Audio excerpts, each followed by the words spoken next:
The Blue Jays win another game, another series, and get another sweep on the season. This team is absolutely unstoppable right now. Can we really be having any more fun with the way the Toronto Blue Jays are playing at this point?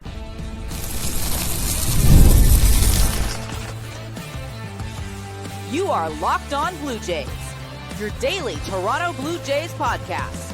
Part of the Locked On Podcast Network, your team every day.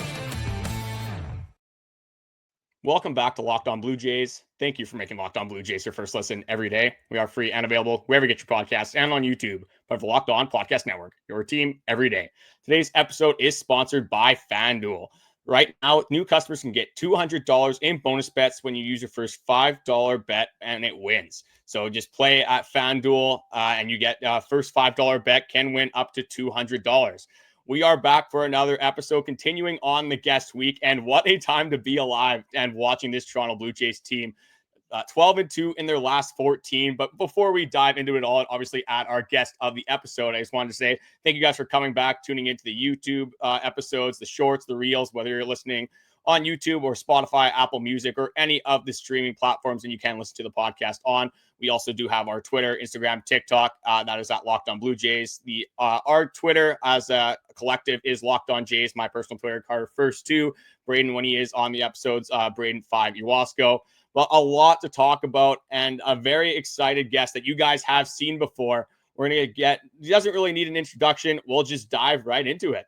Locked On Blue Jays, guest host John Jay. Welcome back, John. He's got the brooms out. How are you feeling after another series sweep? This team is the hottest team in baseball. Amazing. I think last time I was on here, we had just swept the Padres, so I'm happy to bring the broom out again. Let's go. Yeah, something about you just coming on the podcast. Whenever we have you scheduled, the Blue Jays are bound to just play good baseball. Like you said, last time you were on, we had a series sweep. Now again, we have another series sweep. I don't think the vibes could be higher when you're coming on the pod, just snapping around with the boys. Yeah, I mean, might be the lucky charm. Who knows? Yeah, we might have to make this more of a reoccurrence. We'll kind of test out this theory and see if you can kind of continue on with this luck. But I don't think really there's a lot of luck going on with the way the Toronto Blue Jays are playing right now. Like I said, 12-2 in their last 14 games. That is 5 straight series wins. Obviously, 5 series sweeps now on the season. I was looking back at 2024. We had 5 series sweeps in the entirety of 2024.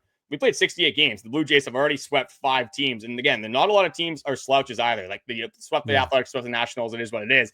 But you obviously swept the Mariners, you swept the Padres, and now the St. Louis Cardinals, who are a very good baseball team. So overall, just throw it over to you. Just how are you feeling right now about watching this brand of baseball the Toronto Blue Jays are producing for us? Well, first and foremost, I was had the pleasure of going over to Daytona Beach to DJ last week, and that was a blast. And on the plane ride home, I happened to bump into a young gentleman by the name of Brendan Lawson.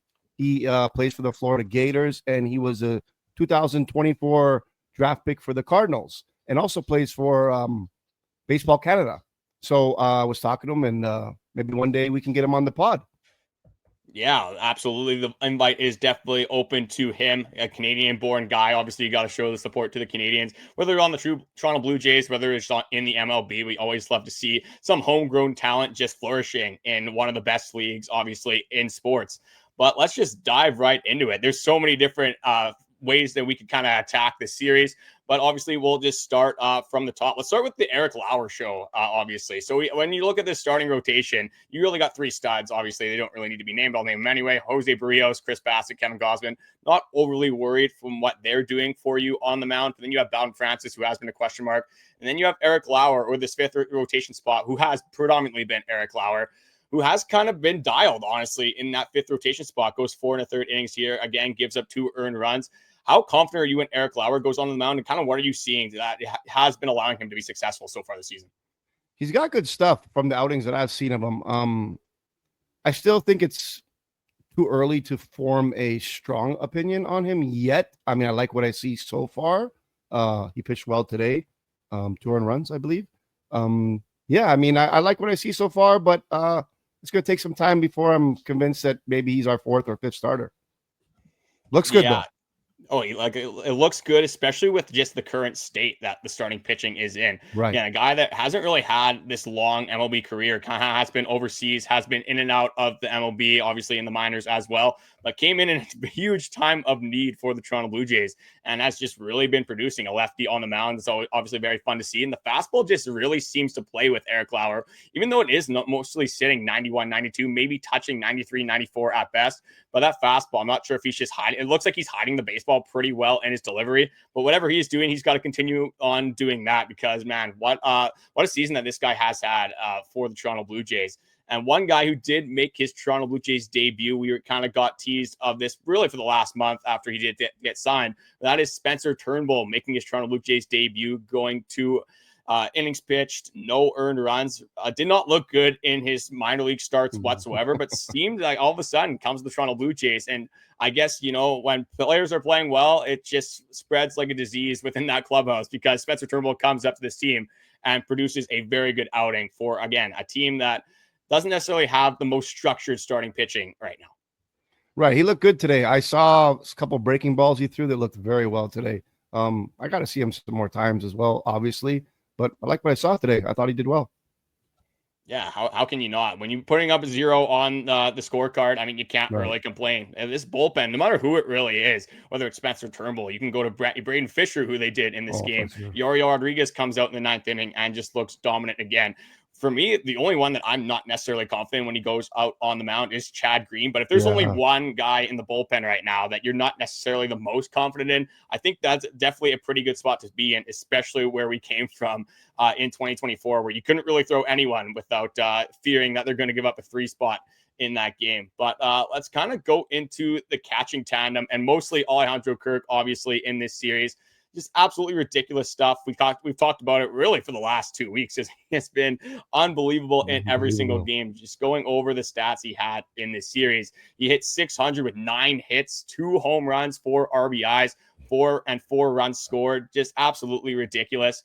What do you think has been the fix for Alejandro Kirk, and just how good and how excited have you been just watching this guy play baseball? He looks amazing right now. Like, he's probably, if not, or one of the best players in baseball. I saw some stats the other day. I think he was like ranked 3rd or something. He's looking really good. I think that signing that contract before the year starts, I think is a piece of insurance and a piece of peace of mind. And it just helps you settle in. You're locked in for, what do you do, 5 years, $58 million, I believe. That helps, right? That helps. So, I mean, prior to that, you don't know what's happening. You're kind of weird with it. And this is the first year he's actually been able to take on the catching position by himself, being the starting catcher. Whereas before they kind of, Jansen, and they were back and forth. Well, he's our main guy now, and he looks pretty good. I can't lie. And he's also a great defensive catcher.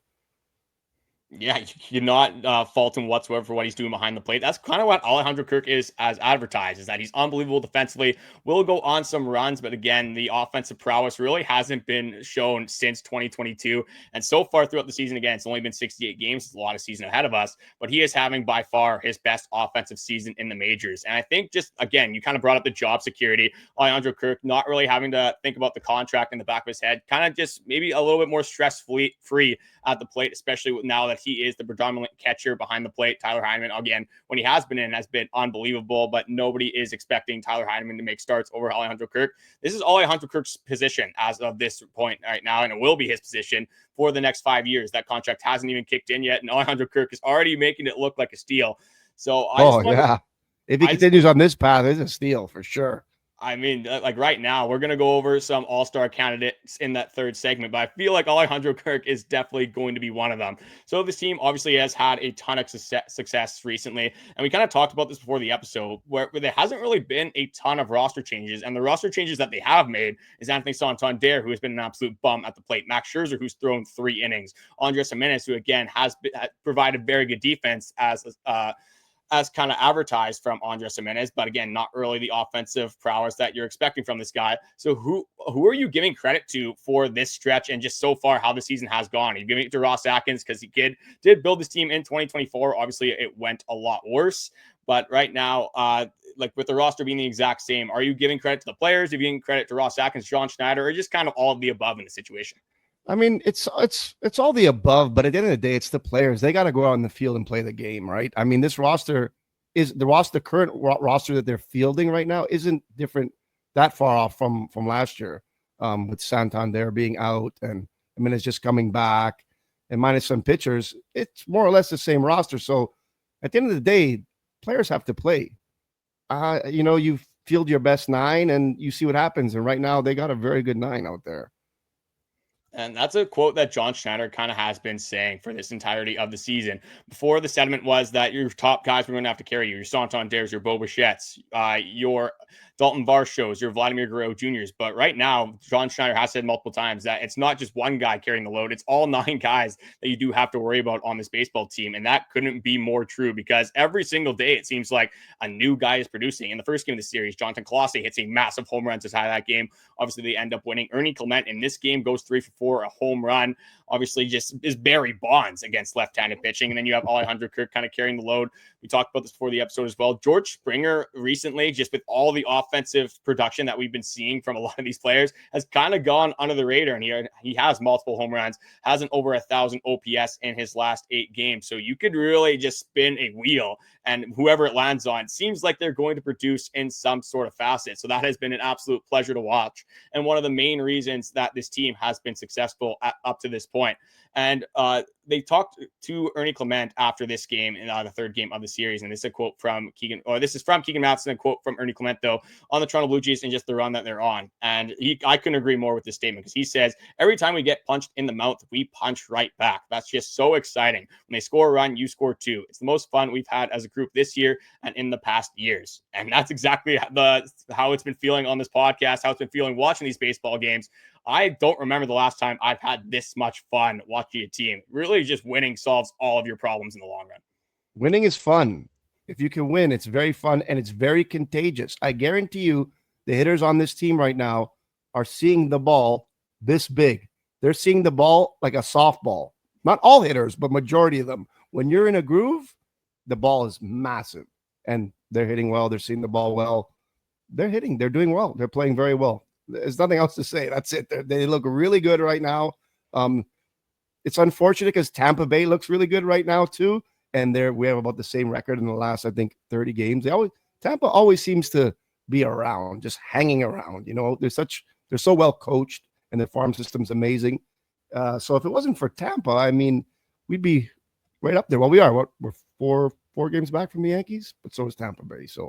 But yeah, all the credit to the Jays. They look amazing.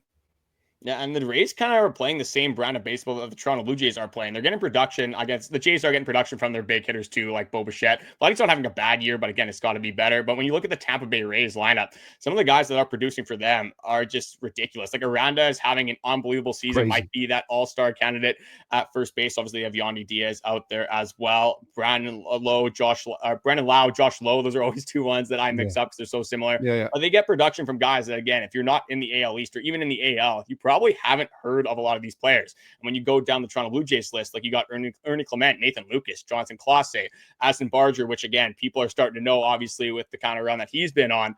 But even Davis Schneider, not again in this game, but when he has been in the lineup, he has been a pretty good producer as well. So you can, again, pick a name out of the hat. You can spin the wheel. It's been a pleasure to watch just everyone that can do damage on this baseball team. Because obviously you want your big guys to carry the load. But when any single player is coming up to the plate, whether it's 1 through 9, and you think they are going to do damage, that is a great feeling to have for a baseball club. But there is obviously a ton more that we want to get into. I still have some questions for John, just about some storylines on the season. And then obviously for the third segment, we do want to get into some all-star predictions because the all-star ballots are out. We encourage you guys to vote, obviously, for whoever you think deserves to make the all-star game from the Toronto Blue Jays. I think there would be a few candidates in my book that I would love to get into. But again, ton more that we want to get into. We'll be back right after this short break.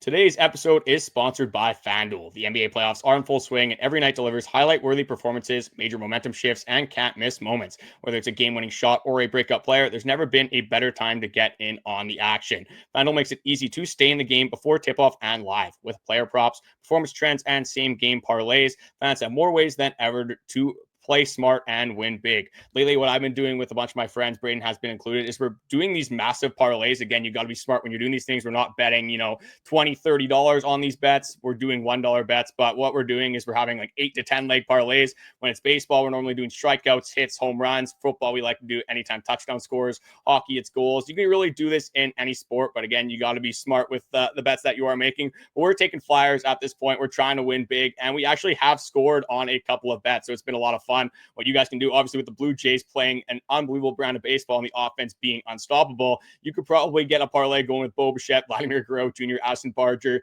the whole 9 yards. Get all the boys kind of in on a bet. It's so much fun to watch live, and it's obviously a lot more fun when you do win the money as well. If you're new to FanDuel, it's the perfect time to sign up. Head to FanDuel.com and place your first $5 bet.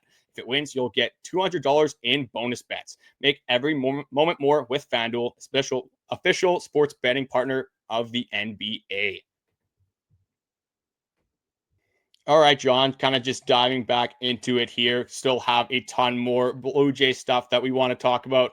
So my big question is, and this has been a question just kind of around the Blue Jays media right now, and it is about Bowden Francis, because he is going to be slated to make a Philly start once again. Last time he did make that Philly start, it did not go very well. So what is your kind of fix for this Bowden Francis situation? Is it just continue with Bowden Francis, try to get Pete Walker in his ear and stick it out? Is it a AAA option? Is it maybe an Easton Lucas? Is it Spencer Turnbull maybe filling that slot? Or is it outside the organization? Do you think the Toronto Blue Jays need to make a trade and get a 4th or 5th starter? What is your solution to this Bowden Francis problem that we're having? I have 2 solutions regarding Bowden Francis. What first amazes me is that he last year had a no-hitter going into the 9th inning, I believe, twice, and then earlier this year again going into the 9th inning, and gave up a home run in the 9th and almost blew the whole game. He doesn't have elite heat, so he has to keep the ball down. When he starts to get elevated in the strike zone, there's no chance. He doesn't throw hard enough. So I think it's a mechanical thing for him. He's not a young player. I believe he's 29. He can be sent down and work on some stuff. I believe this next outing for him is a tell-all outing. If he does not perform well, I believe he's sent down. Not traded, because we have him under control until 2030, I believe. So, and he showed glimpses of pretty good pitching. So if he doesn't perform this time around, I think he's getting sent down to the minors, and we start with someone else. I don't see a trade happening for him. That doesn't make much sense, because he does look good when he's on, but he hasn't looked good lately. So I think that might be the answer. He can stick around in the majors for a bit, but is he going to get better? Is Pete helping him? Maybe he needs some confidence. Send him down. Let him face some AAA hitters, get his confidence back up, work on his location, and he might be fine. See, this is a very interesting situation for me, because I've seen Toronto Blue Jays fans on all sides of this. I have some people on the far end of the spectrum saying that he should be DFA'd, he shouldn't be on this team anymore, he should be in AA. I do not understand that whatsoever. You saw what Bowden Francis did at the end of 2024. He was absolutely dominant. Do you necessarily expect him to go on that type of run every single season? Absolutely not. But if he can have like a 4.25 ERA, that is something that I'd be more than happy with. I think a lot of other Toronto Blue Jays fans would be happy with as well. I think this team will have to make a trade at some point, but we're just too far away from the trade deadline right now. You have to give up a ton of assets, and I just don't think that what you'd have to give up for what you would be getting at this point, especially with all the teams really in the mix right now, like you wouldn't really have a ton of teams to trade with. The Athletics maybe, but do you want any of their pitchers? The White Sox, same kind of idea. Do you want any of their pitchers? Maybe the Pirates, but again, once you get down to the trade deadline, there's going to be a lot of players from that team that are kind of competing, or from other teams that are competing for like the Andrew Heaney's, the Bailey Falters, those kind of pitchers to shape up their rotation down the stretch. And every team always needs pitching at the trade deadline. So I think that is going to be a tough bargain to drive. One thing that John Schneider has been very adamant on is that he's not going to send Bowden Francis down. He's kind of drawing from that 2024 season, sticking with his guys, saying we've seen him do it. We need him to do this right now, because really there isn't a ton of depth at this point in AAA. Yes, you do have Easton Lucas, but you kind of see how that can go. There is a lot of ups and downs there as well. I think at this point they do have more confidence in Bowden Francis. But one thing that I've been seeing with Francis, I kind of said this on podcast previously this week, is that the fastball just isn't playing whatsoever. It seems like hitters are seeing it so well, and it is getting absolutely demolished. Obviously, he does have a home run problem as well. Has given up the most home runs in the MLB. That's never going to be a good scenario for any baseball team. But I definitely do not think Vladimir Francis should be DFA'd. Maybe, again, if he blows up against the Philadelphia Phillies, you can send him down. But I would just like to think, or like to wonder, what would be the option if you do send Vladimir Francis down? Like, who are you calling up to make that start? Another thing that I do want to get into is we kind of talked about this the last time you were on, and it's the Bichette stuff. He has been absolutely unbelievable this season. Kind of had a little bit of a slow start, but really has picked it up. He's found his power in May. So I kind of want to relate this back to the contract extension. I just want your opinion on, what do you think Bo is weighing the most for this contract extension? Do you think it's a winning baseball team? Do you think it's a promising future? Do you think he just wants to chase the bag? Do you think he wants to play with a certain player? And there has been a lot of conversations that he wants to play with Vladdy forever. What do you think is the main driving force with Bichette picking whether to sign with the Toronto Blue Jays or elect free agency and sign with a different baseball club? I think he's stated in the past that he wants to win. I mean, every player wants to win and they want to make money. So I think it's both of those two things. Can we sign him? Yes. Will we sign him? I'm not sure. There hasn't been a lot of talk about it. I'd like to see him in a Blue Jay uniform for years to come, playing alongside Vladdy. They came up together. He's a great ball player. He's getting better defensively.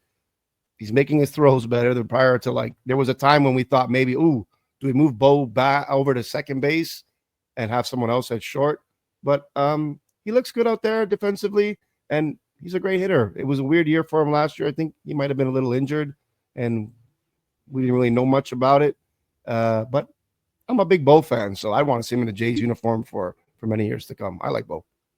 Well, and right now, especially with some of the guys, having resurgent seasons. Again, you can't really say that with Addison Barger, but that's where I'm going to lead this to. If you have a core with Vladimir Guerrero Jr., Trey Savage got promoted to Double-A. He's looked unbelievable. Cal Stevens, another guy in the minors that has looked very good. If you have Bichette in there, Arjun Namala, who we've heard a lot about, obviously smashing baseballs. Addison Barger, maybe Aroldis Martinez can kind of figure it out as well. Again, there is a few ifs obviously in there, but if you can get at least a lot of these guys to be your main core, this could be a little bit of a reopening of a window that we thought we might get, in the early 2020s. Maybe this could be another stretch that the Toronto Blue Jays do go on if everything works out. And I think if you have Vladimir Guerrero Jr. and Bichette locked up long-term, that automatically does extend your window, because those two are unbelievable baseball players. And some people argue that Bichette is a better pure hitter than Vladimir Guerrero Jr. I don't really care about that argument. I just want both of these players on our baseball team for the entirety of their careers, because, again, I have so much fun watching these two, especially when they are firing on all cylinders. But I kind of mentioned it before when I was talking about Vladdy and Bo here. Addison Barger, man, I know he didn't play in the third game of this series, but this guy's been absolutely ridiculous. The exit velocity numbers are up there with the likes of Shohei Ohtani, Aaron Judge. Just how confident are you that Addison Barger can, not necessarily do this for an entire season, but can be productive and can be that middle of the order power bat that we've so desperately needed for the last couple of seasons? He looks really good right now. I mean, he's really hitting the ball hard. I think third base is, if he continues this way, he's our third baseman. I mean, I don't know what we're going to do with Clement, because Clement looks just as good. So, but I mean, as far as power goes, I mean, he's raking. He's hitting the ball a ton. Exit velocity is crazy. Compared to last year, he didn't get to play much. He's getting to play now. So, I think I like what I see. I mean, it's Addison Barger. He looks really good. Young ball player. And I think and a cannon of an arm at third base. Jeez. Crazy. See, that's the thing with Addison Barger, is that all of the talent has always been there. The raw talent that you want a baseball player to possess, the exit velocity, just smoking every single baseball. You talked about the arm strength, whether he's at third base or in the outfield. So he has a lot of the attributes that could make for an unbelievable baseball player. It's just he's had to put it all together. And one major thing this season that I've noticed compared to last season is just his knowledge of the strike zone. He still is obviously chasing a little bit. He is a young player. Everyone has bad swings from time to time, unless your name is Alejandro Kirk, because I don't think I've ever seen that guy take a bad swing. But again, when you have MLB talent pitchers and you're Addison Barger and you haven't even played a full season in the major leagues yet, the film will come out on this guy. They will be able to figure out how to attack his weaknesses. So again, there's peaks and valleys in everybody's seasons, whether you're Aaron Judge, whether you're Shohei Ohtani, or whether you're Addison Barger, Jonathan Clase, Nathan Lucas, you name it. Some of the guys that, again, you might not necessarily know unless you're a Toronto Blue Jays fan. Every single baseball player is going to go through highs and lows, and we are definitely riding the high right now with Addison Barger, and I don't think we can complain whatsoever about what that guy has done for this baseball team up to this point. I do want to draw back on one more thing that I did see from the game, is that like Ernie Clement quote, obviously punching, whenever they get punched in the mouth, they punch right back. That is something that you really want to see. And I kind of saw this in the fourth inning. So I want to give a shout out to Miles Straw. Had an unbelievable drag bunt, catches the defense sleeping. Wilson Contreras isn't even in the same stratosphere as first base. That's the little things that you need a baseball team to do to win baseball games. It's not always Small that ball. big home run swing. Exactly. It's not always that big home run swing. It's not always that big double. It's small ball. It's getting, if you get a runner on first base, steal that base to second, then maybe get a fly ball, get into third, and infield hit. Doesn't necessarily matter how you get the run in, as long as you do that. So whether it's small ball, whether it's the home run ball, you can do all of these things all together and do like piece by piece, do it collectively. Whether, again, you obviously want to see the home run swing, but sometimes you're not necessarily going to have it. You're not going to have, again, every single power hitter in your order be able to hit home runs, or every single hitter in your order to be able to hit home runs. Miles Straw, not really known as a home run hitter. So again, gets on base, and then you get a walk in that inning as well. And then what does Tyler Heineman do? He bunts as well and gets them over. And then you score multiple runs in that inning. So again, just nice to see a team playing small ball. And it's just very nice to see just really everything seemingly to go right for the Toronto Blue Jays right now, really, other than some of their starting pitching. But the third segment, we want to get into some all-star selections. Again, there is a ton of players that could be on your ballots right now. They have definitely done a lot to deserve to be in the all-star game. So we'd like to hear your opinions on this, but we are going to come back with you guys with our all-star selections, who we think deserves to be in the all-star game after this short break. Today's episode is sponsored by Game Time. Game Time makes buying tickets fast and simple. Prices on the app actually drop the closer you get to the first pitch, and they've been incredible. They've had incredible last-minute deals, clear seat views, and the lowest price guarantee. That takes the worry out of buying.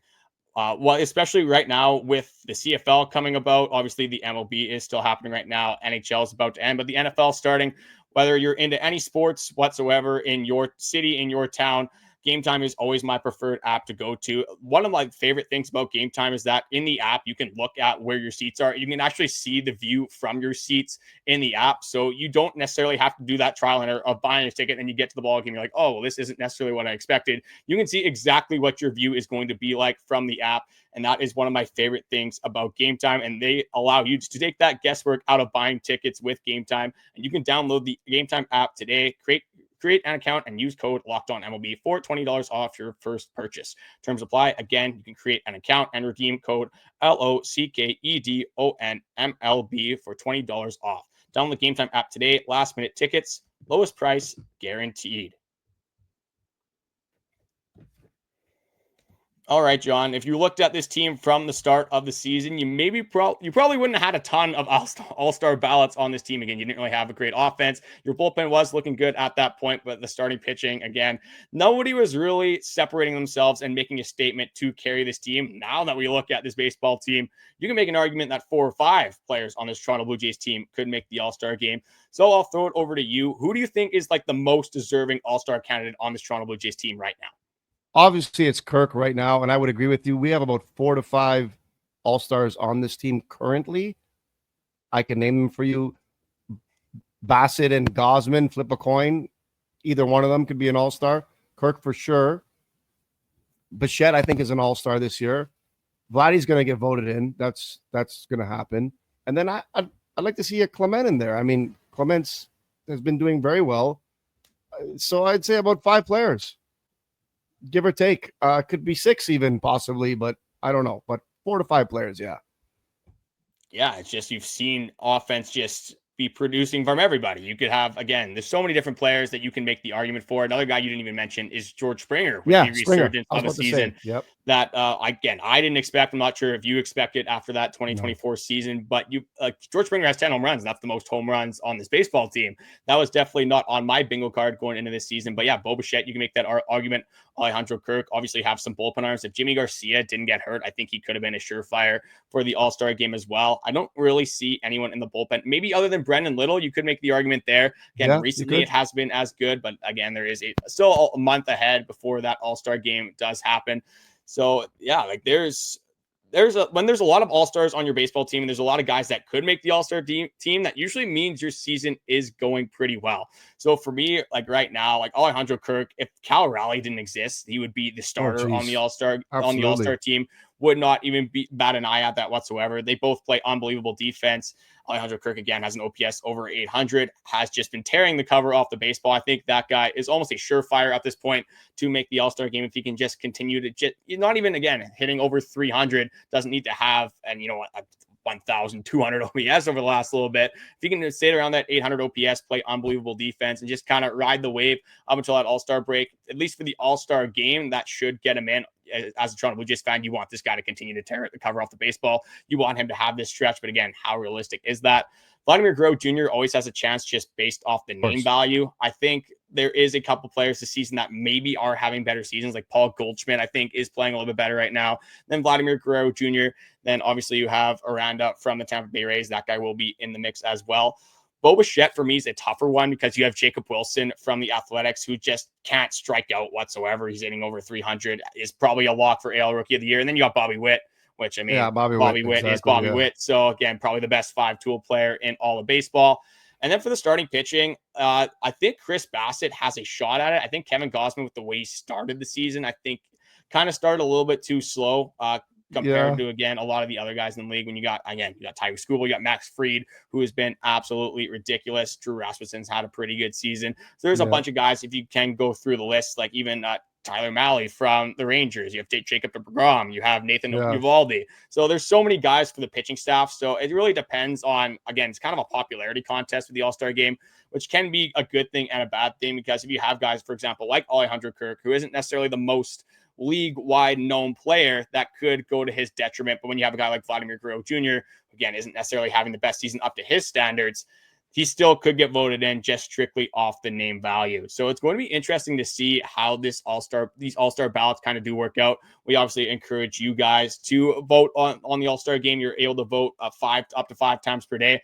I want to see Alejandro Kirk in an All-Star game. I want to see, obviously, Vladdy in an All-Star game again. I would love to see George Springer make an All-Star game in his age 35 season. That would be, again, unbelievable and just not what I expected whatsoever when we did our spring training rankings, our before season rankings with George Springer. We did have him at the number 10 spot, but we were thinking, hey, if this guy can hit, honestly, 15 home runs in the season, we're going to be pretty happy. And the guy has 10 home runs through 68 games, is playing DH, and I'm not hating it whatsoever. I actually like when George Springer is in that DH spot. You had told me that last year, I probably would have called you an idiot and absolutely crazy. But John, I just want to say thank you for coming on. I appreciate it a ton. Obviously, Braden is on his cruise right now, probably drinking some pina coladas, drinking some daiquiris, whatever it may be. That guy has it. He obviously works hard, and we do grind for this podcast. But John, is there anything that you do want to shout out? Any of your social medias, anywhere that you are in downtown Toronto at some of the clubs, Ultraviolet, we obviously visited you at? Anything you want to shout out on the pod? Well, I want to shout out Braden, of course, wherever he is in the world. Like you said, I hope he's having a pina colada, and we definitely miss you. But enjoy, my friend. You work very hard. Enjoy the fruits of your labor. And of course, I love being on this pod. It's amazing. I can't wait to be back. And you could check my social media at John J Music. All my events are up there where I play, and my stories, pictures, etc. Just little information on me. But I look forward to be on here again. I love it. I look forward to it. I think about it the whole week. When Carter messages me, I'm like, yes, let me get everything set up and make sure all my camera's good and my microphone's good. And so I really look forward to it. And thank you for having me on. Oh, it's always a pleasure having you on. I remember the first time you came on this pod, the setup looks a little bit different then than it does now. Every time you've come back on, you've upgraded the setup. So clearly, I can tell that you do enjoy coming on. We appreciate it a ton, getting the new perspectives. Obviously, you got the feet on the ground in Toronto. We're obviously from Manitoba, for the viewers that don't know. So it's always nice to get that new and fresh perspective when you hear the same two guys yapping about this team every single day. Obviously, we do know our stuff. It's always a pleasure when we got somebody else, one of the boys, to come on, and a guy that knows his stuff, obviously, as well. Just wanted to say thank you guys for watching. The likes, comments, subscriptions, everything recently has been much appreciated. how much like it's tough not to watch this baseball team right now with how good they're playing. Again, some of the most fun that I've had in probably the last 3 years watching this baseball team, and hopefully they can continue on the grind. They got a off day on Thursday, the day that this does come out, but they do have a Philadelphia Phillies series coming up over the weekend that we will be previewing on our Friday episode. So one more time, I want to say thank you guys for watching, and we will talk to you guys again tomorrow.